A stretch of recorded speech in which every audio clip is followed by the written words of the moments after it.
Rocking the funky vibration in this thing, and then I just saw either I drove over a chunk of rubber or a chunk of rubber just flew out. So maybe that would be good. If it is something having to do with the drive shaft and not the wheels, that would be proper. But I do have a pretty consistent vibration, as low as I even say 20 miles an hour. You're saying your door's open? Oh yeah, totally open. You gotta hold it closed. Hold it closed, then we can't get out. Yeah, no, well, at least it's open. The problem is you couldn't get in. What happens when you shut it? Well, let me get out and then you can... You get out. My truck is just falling the F apart. Shut it. Oh, maybe you had your open. Maybe you just shut your belt in the door. Was that possible? Try to open it from the inside. Pull. Hold on. Hold on. I can open it from the inside, I think. He said put it on the side. I will.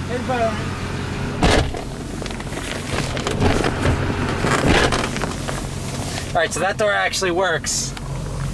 This one doesn't. I had to climb through that door. Just guide me back there. This doesn't work. I don't know, there's shit falling out of this truck. It wobbles. This thing is such a hunk of crap. But we're at Hackensack Wheel and Spring, and we're gonna try to get to the bottom of it. Hopefully it's something relatively minor. But you see, they deal with proper trucks here.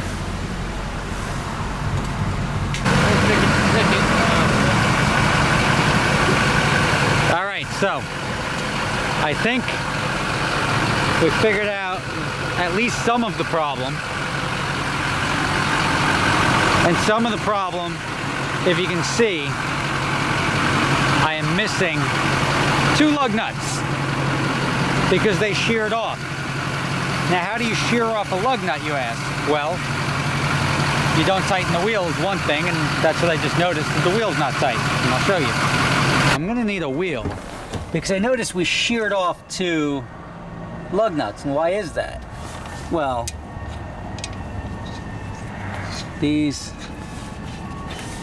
that's not good. That's called hand tight. So 1, 2, 3, 4, 5 hand tight. This is the only one that's got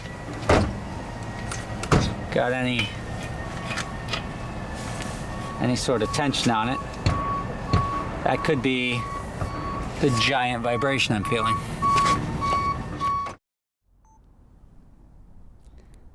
Not sponsored, but my Ace Mark shoes match my truck. Boom. And it looks like my truck was backed into something because my plate was bent in half and then bent back, but it is what it is.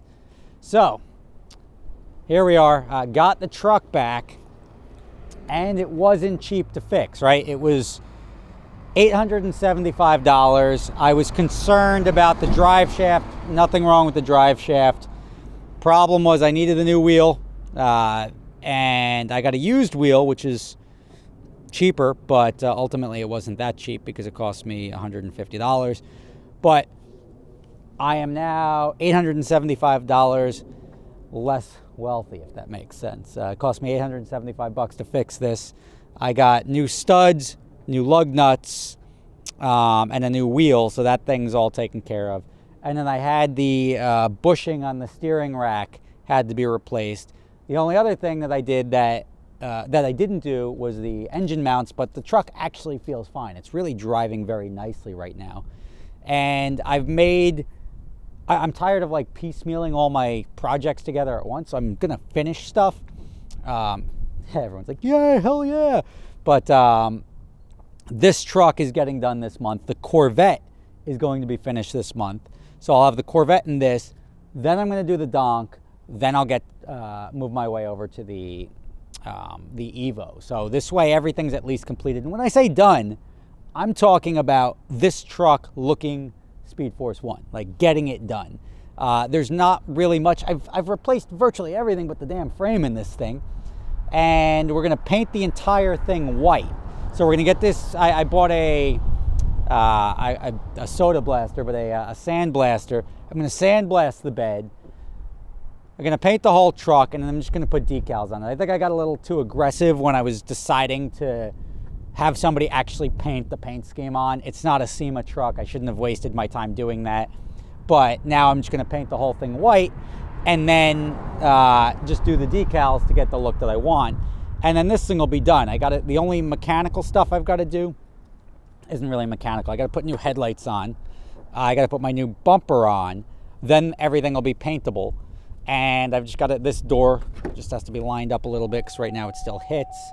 Everything else is fine. And then I got to put the espresso machine in. That's probably the most important thing. When I get really froggy, I will consider it done at that point in time and then just finishing wiring this up because we stopped halfway through. If I get really froggy, I'll swap the interior a little bit, like I'll clean it up, but this truck will be actually very exciting and perfect at that point in time. I will have spent far too much money to do this, but ultimately nobody cares about that because it's my money, not yours. But there's your update. Truck almost freaking killed me because the wheel fell off the front, but almost fell off the front, almost. But that was the vibration. It's driving good as new now, or at least good enough. And it actually drives really smoothly. I was on the highway. The good thing about this truck is like, oh, how am I going to get my truck? I'll just drive down, load my own car up there, and go where I got to go. Thank you for watching. I will see you tomorrow, and we'll cover something else.